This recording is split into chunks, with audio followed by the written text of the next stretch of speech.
I just played the demo for Turbo Overkill, and I have some thoughts. I think it's cool, it definitely has some potential. I'll get into what I see as positives and negatives, what I think it does well, and what I think it could do better. This game is obviously very Doom Eternal and Overkill inspired, so there will be several comparisons. If that upsets you, I'm sorry, it's unavoidable. So let's put up that Doom Eternal reference warning to mentally prepare you, and let's get into it. Hey, isn't that the Killer Instinct theme?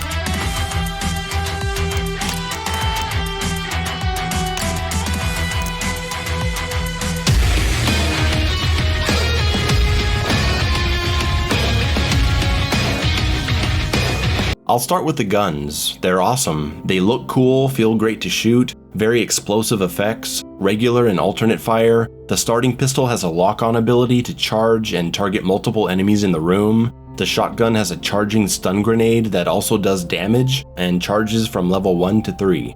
You have Uzis that are dual-wielded for satisfying spray and pray damage, and they have a cool alt fire that holsters one of them for precision long-distance targeting. That's awesome.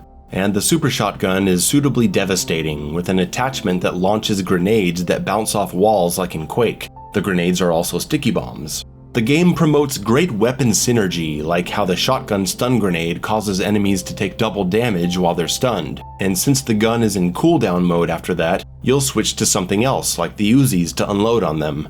You also have a chainsaw attached to your leg. Not a chainsaw leg, a chainsaw attached to your leg. It's a slide attack, no gas use so it's infinite. It can be upgraded to give small amounts of health and armor when you kill someone with it. So we're already getting into Doom Eternal territory. Weapon synergy and an active health and armor refill system by up-close kills, with a chainsaw no less. It can be used while in the air, and the slide is very fast, also giving a boost to your jump.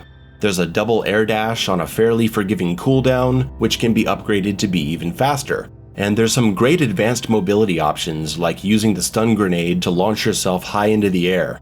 Full air mobility is default from the beginning. Overall, movement is incredibly liberating and intuitive.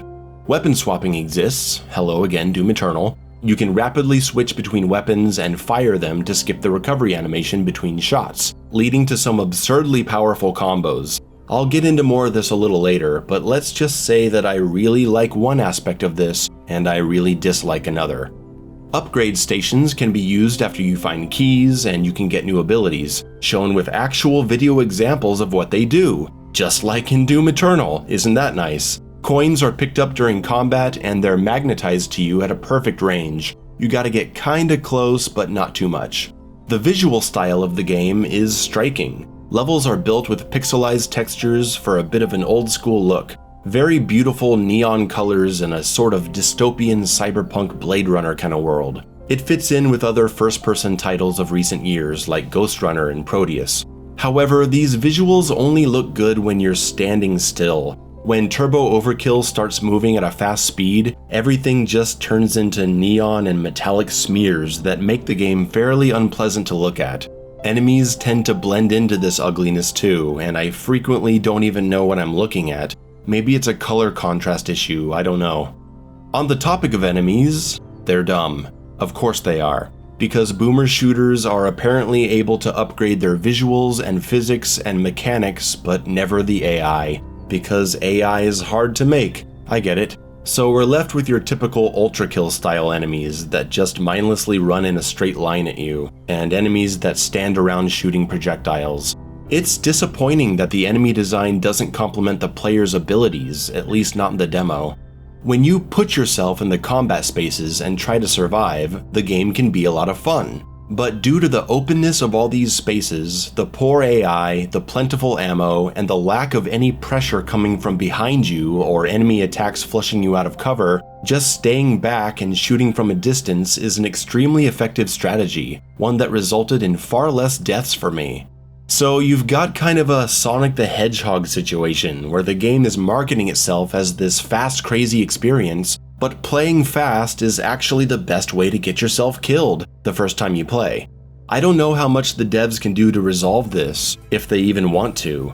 Here's a couple ideas.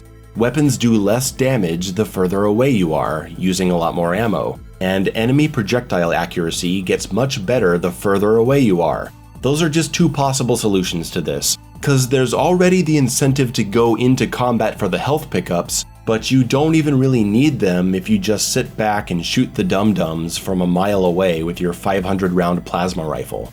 Remember Halo Infinite's trailers? Remember how they all showed the game being played in this crazy confrontational stylish way? Multiple weapons, equipment, grappling hook, melee kills, etc. And then the game comes out and usually you can just sit across the map and snipe everyone and recharge your shield. I know Halo's player sandbox is a valued aspect of the game by its fans, but the trailers don't show that kind of gameplay. Who would buy a game where the trailers just show someone hiding behind a rock and sniping dumb AI? They don't show that, because the people making the game want their game to be thought of as aggressive, stylish, and engaging. They just don't want to actually make the game require you to play in that fun way that they're using to market it. Offsetting the dumb AI a bit is the damage output. I played Turbo Overkill on the highest available difficulty because I assumed it would be easy as hell, because these games always are. I will say that a lot of the demo was still easy, but there were moments when multiple enemies were hitting me and I died really fast. Some of these guys have massive damage output. I died a few times and even got stuck on a couple parts, and I had to rethink what I was doing and stop playing stupid. Good, that's good. I'd prefer more interesting AI over straight up damage, but I'll take it. While I was editing this video, they actually updated the game with a new extreme difficulty setting, so I had to check that out. Damage output is dramatically increased, and it feels like enemies are faster and more aggressive in their fire rate. While this isn't exactly the way I was hoping they'd address difficulty, it certainly makes a difference. If you're just sitting back and trying to do sniper cheese, a single bullet can take you out. It takes a lot longer to kill everyone by just hanging back with the rifle, so you're actually taking a big risk by extending how long you have to deal with enemy fire as you're sniping. It is genuinely a motivation to go into the combat zone and just take everyone out quickly with all your different weapons and abilities. It's not perfect, but it's something I can work with. Health does not regenerate, and apart from a sliver of health you get from killing enemies with a chainsaw, an upgrade you don't start with, you gotta find health pickups in the levels and from small pickups that drop here and there in combat. It's nice because it means I can't just run around recklessly all the time bullying dumb AI and taking a bunch of damage in the process. I'd run in mindlessly and die in seconds. I had to be a little conservative at times of intense combat, and I was balancing my options in interesting ways. I'd shoot a stun grenade at one guy while I slide into another for a super shotgun kill, spin around and auto-target with the charged pistol because I'm not ready to aim at anyone yet, then back off with the Uzis. Weapon variety felt very natural in these higher pressure combat situations. It's what makes me interested in playing the full game. Level design is, I can't say that it's good, not in the first 3 levels. It's easy to get turned around and run back the way you came and feel a bit lost because, while I do generally like the look of the game, everything looks the same. One area kinda looks like the next area. I'm not sure how to fix this. I'm not advocating for a waypoint system or a compass, but a map would be nice. After a few playthroughs, you'll remember how the level goes, but that first playthrough experience is important, and it sucks to end up wandering around for 2 minutes until you get back on the path. Because when combat is not happening, there's nothing interesting to engage with. It's not like you're stopping to admire incredible views, taking in story, or engaging in challenging platforming or solving puzzles. You're just running from one room to the next. If you're not shooting, it sucks. Hey, what's this, an invisible wall? In the first level where this window clearly looks like it should be a secret area? Come on now. And for a game called Turbo Overkill, I was surprised at how empty a lot of the levels feel. There needs to be like double the amount of combat encounters with beefed up numbers. I hope it at least comes in the full game. One of the last fights triggers these 2 big guys and they're nothing. They die quickly and you can run away from them using 2 jump pads in addition to your air dash and slide. This is the problem that arises when you introduce Doom Eternal movement and pair it with old 1996 Quake AI. Enemies don't stand a chance. These rooms better be packed with combat if you're gonna do it this way. The checkpoint system feels well implemented, and I really appreciate that it's not after every fight. If you die, you probably have to go back a few rooms and kill the same guys again. This discouraged me from just mindlessly bullying through, especially since there's no live system. Speaking of which, please implement an optional game mode with limited lives. That would be badass. Also, in praise of the checkpoint system, thank you for not having enemies stay dead. That's the worst way to make checkpoints, cause you can just beat your head against the wall till everyone dies and you move on. Combat can be a lot of fun, but the good fights end way too quickly. You never get to ride that high of combat, and it results in the levels feeling kinda short. We need some arena fights. Lock off the exits with force fields and make me fight a few waves of these guys. I want to be fighting for my survival, not killing 8 dudes in 10 seconds and then moving on. But Mayo, if you force people to play arena fights, that'll interrupt speedrunners. I don't give a shit. I love speedrunning, but I'm not interested in the concerns of people who want to skip over combat in a retro first-person shooter. Now, I'm gonna get into weapon balance, and I'm gonna walk you through my thought process as I first played the demo. I saw the auto-target charge shot of the pistol and how devastating it was against the simple AI, and I thought, oh no, it's Overkill all over again. But here's the thing, there's a long cooldown on the charge shot, and you're unable to fire even the base fire of the pistol until it's done. Once I picked up the shotgun and started playing with the stun grenade attachment, I noticed the same thing. After firing one stun grenade, I couldn't even fire the base shotgun. And I thought, oh, that's a really interesting incentive for weapon swapping. Like the game is telling you if you want to use this powerful alternate fire, you're gonna have to deal with a cooldown period on the gun overall, so you should switch to another weapon. What a wonderful mechanic! Maybe they aren't just incorporating Doom Eternal's speed and mobility, maybe they're incorporating its incentive system as well. Unfortunately, weapon swapping also negates alternate fire cooldown. Shooting a stun grenade makes me wait about 2 seconds before I can shoot the shotgun again, and about 3 seconds until I can shoot another grenade. But if I shoot a grenade and then switch to another weapon and then switch back, regardless of whether I fire that other weapon or not, I can immediately fire the shotgun again. In Doom Eternal, we call that dead swapping. Fire a gun, switch to another and don't fire, and then switch back to the first gun and fire again, skipping the animation recovery. You can do that in Turbo Overkill, that's fine. But I don't think it should apply to the powerful alternate fire attacks. It negatively impacts the need for weapon variety since you can end up spamming your alternate fire. Watch, I'll shoot a stun grenade, which should take 3 seconds to recharge, but then I dead swap and now I can shoot another in less than half the time it would have taken to wait for the cooldown. This also applies to the pistol's auto-target mode. You can dead swap and then go right back to auto-targeting, just auto-killing everyone in the room and they can't do shit about it. I don't think Turbo Overkill needs something this busted and abusable, especially against basic AI when you're flushed in near limitless ammo.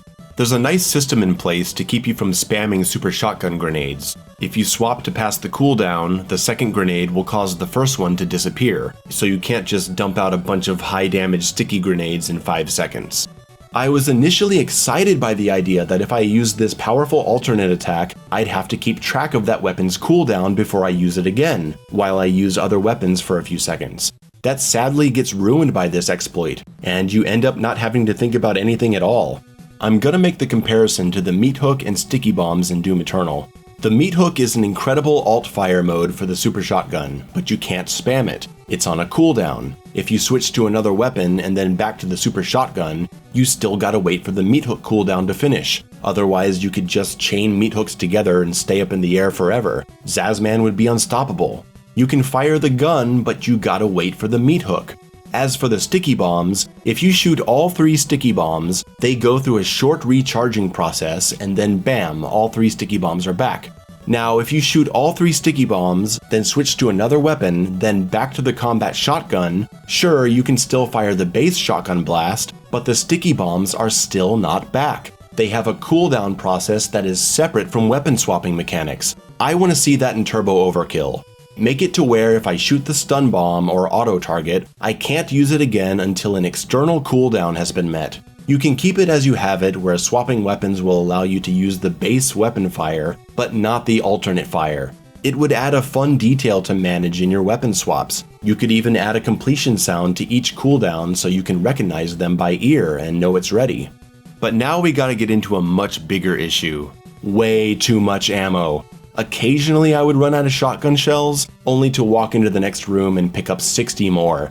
I've got a max capacity of 60, and the stun grenade alt fire only costs 1 shell, when each level should probably be double the cost. Not only are there plenty of ammo pickups all over the place, but the game also lets you buy more ammo with credits at multiple stores across the level. It's way too much! I'd remove ammo purchases altogether, or leave them at just 1 per level because it's kinda crazy. I would recommend doing what Forgive Me Father is setting out to do, which is balance difficulty levels not just on enemy damage, but also on available resources. If people want to run around flushed with ammo, let that be the experience on normal. For those that pick hard, let them have to deal with half the resources, so there's more to think about.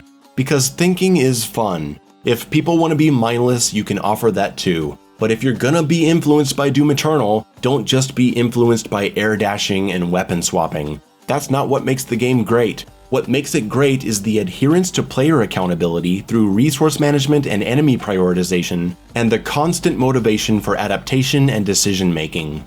I sincerely believe that limitless freedom is not conducive to creativity. Creativity comes from problem solving, from overcoming obstacles. Creative solutions are far more interesting than freestyling in a vacuum. I will stand by that viewpoint no matter what. That's what I advocate for on this channel. If Trigger Happy Interactive takes my advice, I guarantee you'll have a better game. I also guarantee there will be people cursing my name for daring to suggest this game would be more engaging if it didn't have infinite ammo and you actually had to manage alternate fire cooldowns. I'm excited for Turbo Overkill at this point. I enjoyed the demo enough, and you can count me in for a day one purchase. Or an early review copy. I'm looking forward to this one, and that's a good feeling because I haven't been looking forward to much. Real quick, in case the devs are watching, there's an audio issue where some sounds are not controlled by the master volume slider. I turned the game down to 1 so I could play while watching a show, and I could still hear coin pickups, but only sometimes. And sometimes I could hear doors opening. Alright, thanks for watching. I'm sure it was nice to hear about something that isn't Sifu.